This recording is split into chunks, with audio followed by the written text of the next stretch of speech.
coming into it also, I was thinking, okay, let's just work with the typical princesses that we know, like Mahsuri, Puteri Gunung Ledang. Yeah, that's what I expected, you know. Yeah. When I see the title, that's why I feel, oh man, this show is gonna be about like the same old Puteri that everybody knows. We had a long list of women throughout this century, throughout history, with tragic deaths, tragic ends, tragic lives, and makes you wonder, why is it only the women? We don't have that long a list of men with tragic suffering. Yes.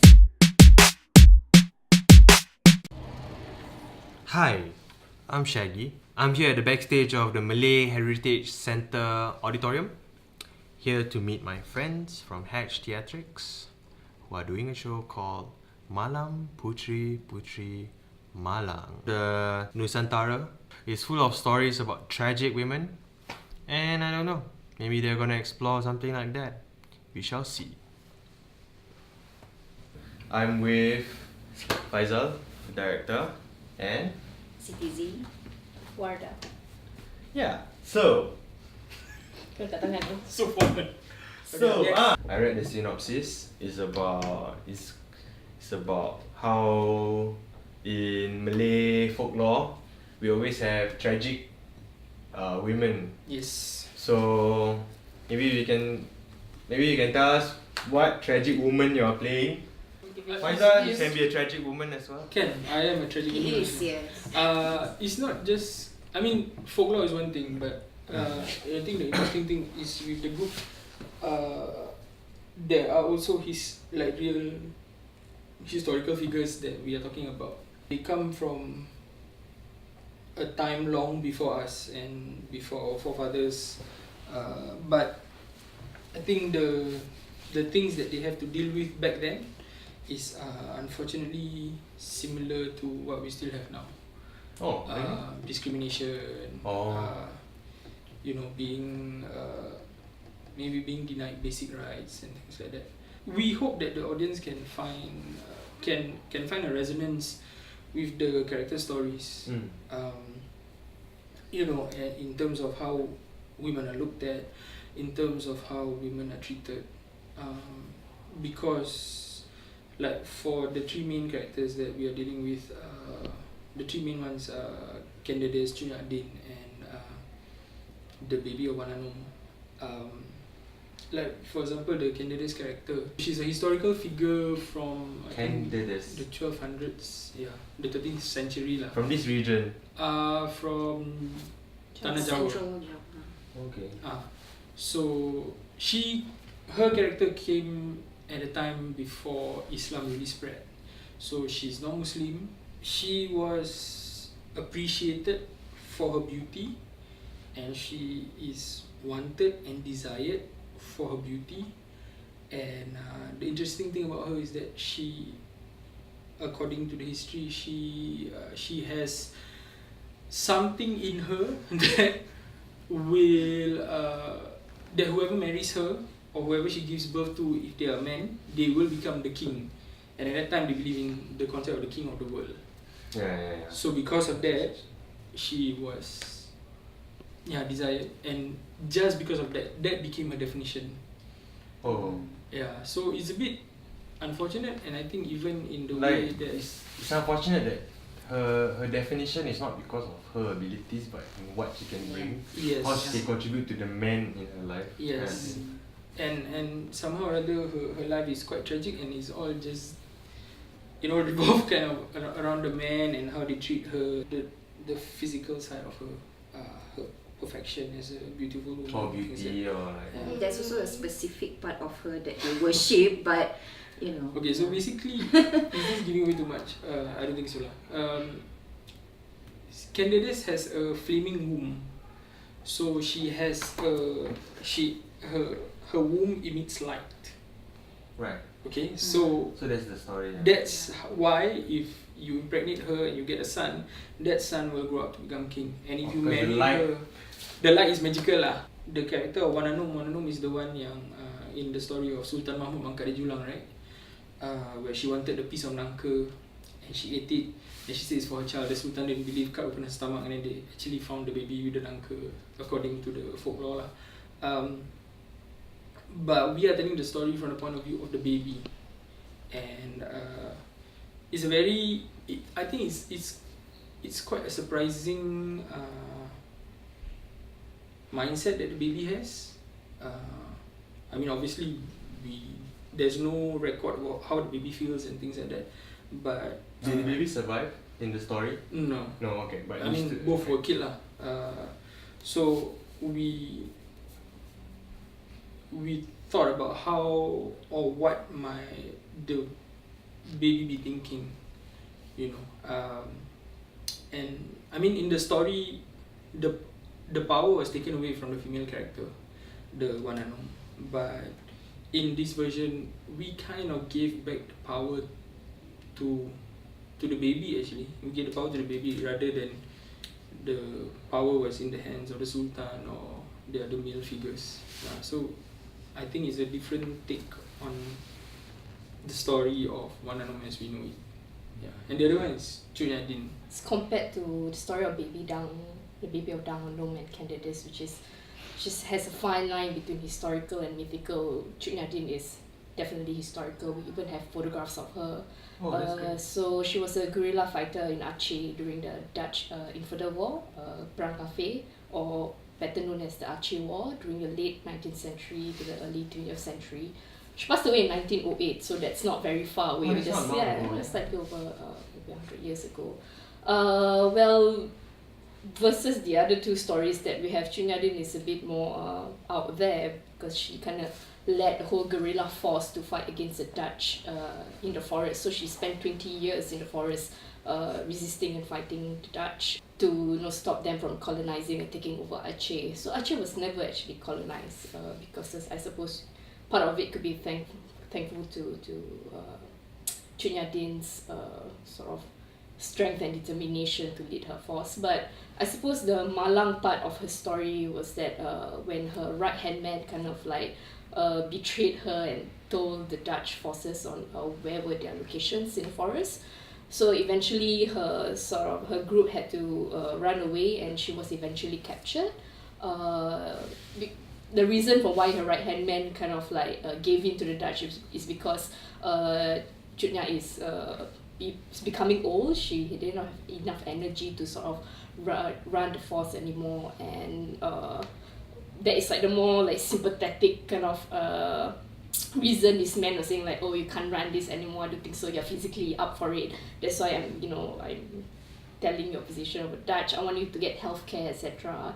Because she was having she has arthritis and she has like myopia. She spent like half her life. Maybe some more than half, right? So when she was captured, she was firstly sent to Aceh, like the town, and I mean she was in Aceh, but she was sent to the town to get treatment, and then followed after that she was exiled to Java, Sumedang, Java, for the rest of her life, exiled by the Dutch because they were afraid that she would let forces. Yes. How did y'all go through the research? Was it just you, or did everybody do research? I think this time. How long was the research process? We started like 4 months ago. We were talking about it for quite some time before. We had a long list. The way we are working this time around is very new to Hatch also, and we wanted to work with them so we could collaborate with them. I mean, Z is a theatre actor. Wardah and Ila,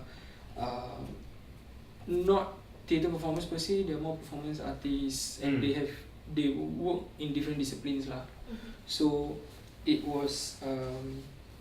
We made a choice. We thought like, let's collaborate and let's see how we can come out with a final story. Because I think coming into it also, I was thinking, okay, let's just work with the typical princesses that we know, like Mahsuri, Puteri Gunung Ledang. Yeah, that's what I expected, you know. Yeah. When I see the title, that's why I thought, oh man, this show is gonna be about like the same old Puteri that everybody knows. We don't.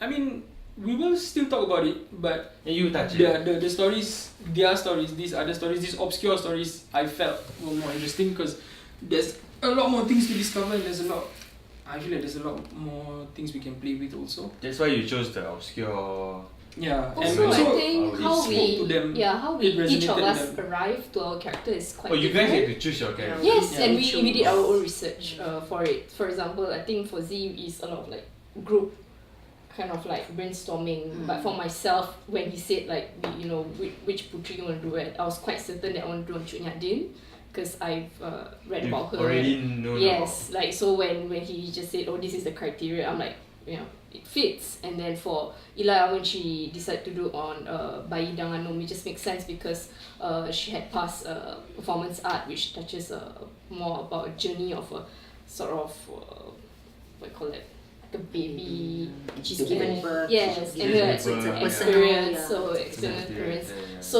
for her, it's almost like a fusion of past practice and like what it is Like, going to be. Yeah. Yeah, so it's So you let interesting. them choose the characters. What were the criteria? They have to be female. Okay, they have to be women. Okay, one. They have to be women. They have to be from Aristocratic the royal. Malay archipelago. Malay archipelago. Okay. We kind of relax a bit on the Malay archipelago. no, not the Malay archipelago, Or the royal the royal part. part. Okay.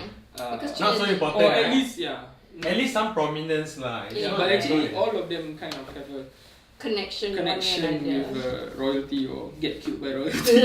Oh, okay. Yeah. So the most important thing was they had to be women and they had to be, the stories have to be from the Malay archipelago lah. Okay. Yeah. So the process in which you arrive is you all went out to do your own research. Yeah. And then I mean they spent quite some time doing their own research. did they have to present to you? Yeah, We they wrote, they had a long Monologue. process of Yeah. presentation, poems and things like that, songs, and then we got together, and then after that, we just decided, okay lah, let's put everything together, and we just need to find a story arc, and okay, this is how we're gonna present it, so Right. it looks like a coherent show. We had a long list of women throughout this century, throughout history, with tragic deaths, tragic ends, tragic lives, and makes you wonder, why is it only the women? We don't have that long a list of men with Yeah. tragic. Suffering. Yes. So why do historians always portray female? So I think entities as- presenting this is also sort of giving a chance Yeah. for their voices to be heard in one another. I think it's sort of presenting and introducing a different perspective to things, versus whatever we already know. It kind of challenges that a Yeah, bit. because our Nusantara history has a lot of women, but they are not always portrayed Definitely, in the best Yeah. way. Yeah, in the best Yeah. way, yeah. So like, There's always that token, maybe a Tun Fatima also. isn't it? Always Yeah. damsels in distress lah. we approach this story, this show, from the perspective of like misfortune and all that. But what I'm hearing here is more about strength of these women. Definitely. Yeah. So I say, I think if it's all about misfortune, then We have enough of that. it will be a bit memenatkan. There has to be a lah. lesson behind the suffering. So like I'm interested to know from the ladies, like how do these stories inspire you in your own practice as artists or whatever vocation that you have? To be honest, after knowing about Candace's story, I do not want to be like her. I do not want to sit quiet while, things that affects me are happening around me. Yeah, so it just, I don't know. This is assumption because of all the three stories, Candace is the most obscure. So it's the hardest story to find out. Yeah, it's hard. Especially So- within the society in Singapore. Yes. Maybe in Java it's much more known, but Yeah. And also it's hard also because we believe that historians are mostly male, so her story her story as an individual is lost in exchange for her as the bearer of kings. The focus is a bit lost. Probably there's more to her. I'm sure there's more to her. How do you find like the strength of the character that you're exhibiting? I think it's quite sort of straightforward. The story of You're playing like a guerrilla fighter, leader. right? Actually, she's not A even leader. part. Yeah, she's not just a. She leads a whole force. So Yeah. I think really the resistance part of her is just amazing. Imagine spending 20 years in the guerrilla jungle. I mean, Che Guevara probably just spent a few years in the jungle, but she spent 20 years. So that kind of Did they have guns back then? Yes, they already have They have modern firearms. guns, firearms. This war was like in the late 1800s, so So yeah, it's 1890 1890s. something. It started Yeah. about 1880 something. I think it started. Well, Singapore was already Yeah, I think we kind are of- very quite modern. Yeah. Okay. So yeah, I think the strength of Cik Nadine where she just doesn't want to give up no matter really what happens. I mean, even I think when she was sent to exile in Java, I believe she still feels very strongly about the fight back home. Although that she can't like physically contribute with. Eventually she was sort of remembered in like the Indonesian banknote and. Oh, Yeah. she's that famous. Yeah, so Yeah. she was given like a She was posthumous given, title. yeah, she was given an award Yeah. much later. And actually, during the research, it was very interesting. I actually came across another woman, another Chinese woman. I think she lived in the 17th century or 16th century, and that woman was also someone who was in the military, the navy. I think. Navy, I yeah, forgot Navy what's her name. admiral. Yeah. So, So it's not. It's a very interesting thing, when you think about like how in certain places women are just getting the chance to drive or like Yeah. until yeah, we were already quite forward. in Here in Southeast Asia, In right? yeah, I mean, yeah. and like up until like maybe 100 200 years ago, some women cannot vote. In Aceh, there's a female admiral. How do you relate the experiences of these women to your own experience as a woman living in the 21st century, or is it not relevant? It is. Okay. Yeah, I think it's just a different context. For me, it's my relationship towards men, towards the Towards your male. director. No. Not specific, Not but this in director. general. In general. Yeah, in general. So having to play her, it gives me it kind of emphasize, okay, she's having these issues with the men around her and how they use her to achieve their own ends, and it's relatable for me personally. Growing up as a woman in this space. Yeah, I mean there are when you versus experience of Cik Nadine fighting men, literally fighting men using sort of With weapons. ammunition and weapon, right? Stabbing them. I think that the fight with men now is different, but I suppose that resistance is probably still the same. It's still sort of.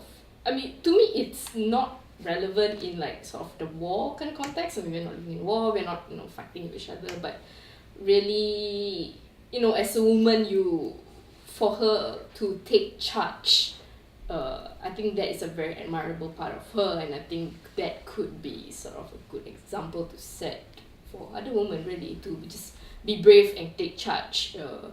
Don't feel like inferior. Why do you choose to do a story about women?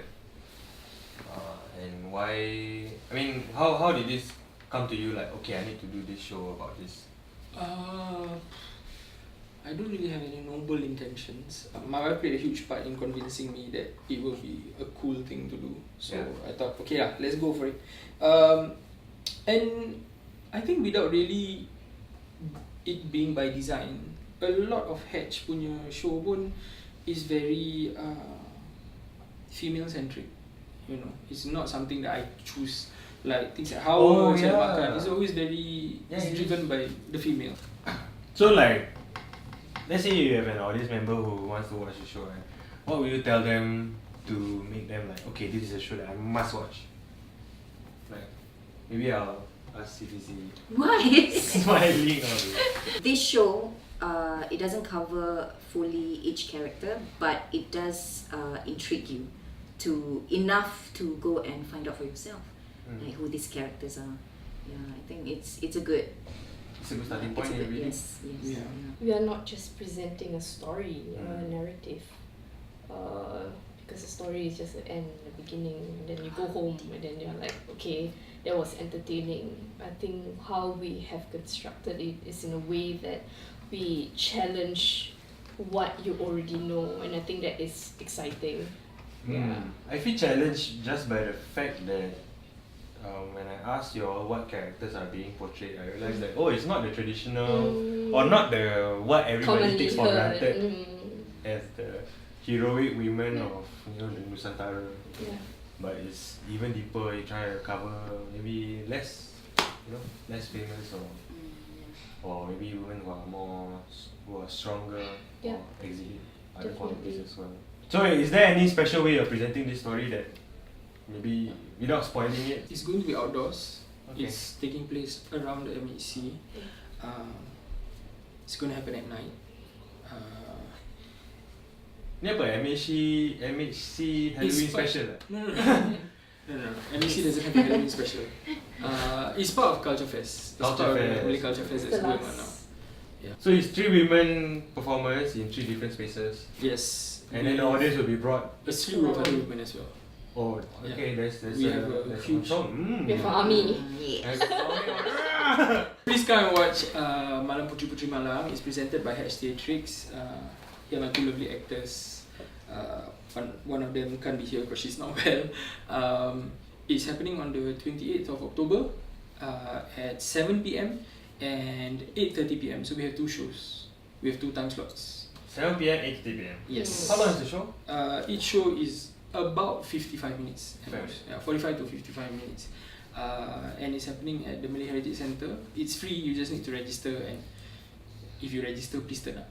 They don't have the whole $5 thing where if you come and then they give you back a $5. Really? You didn't do that lah? You should do that, no? Really? Yeah, you should. Good idea. I don't know anything. I think MHC, somebody is. Yeah, MHC is doing the yeah, ticketing. MHC is doing ticketing. Yeah, you for it. should So tell maybe them. they might have done it. I'm not No, sure. wait. Yeah. That's how they make sure people turn out. No? Oh. I take a $5 now. When you turn out, I give you back a $5. 7 o'clock and then another one at 8:30. 8:30. The turnover will be crazy. Yes, but we'll make it happen. Yes. So 1, 2, 3, and then I'm not gonna spoil it. There's Yeah. site specific. Yeah. Yes. Don't worry, someone will bring you around to watch the show. You won't get lost. Okay. Thank you so much. Thank That you. was the Thank people you. from Hatch. Theatrics. Theatrics. Malam Puteri-Puteri Malang. Peace. Thank you.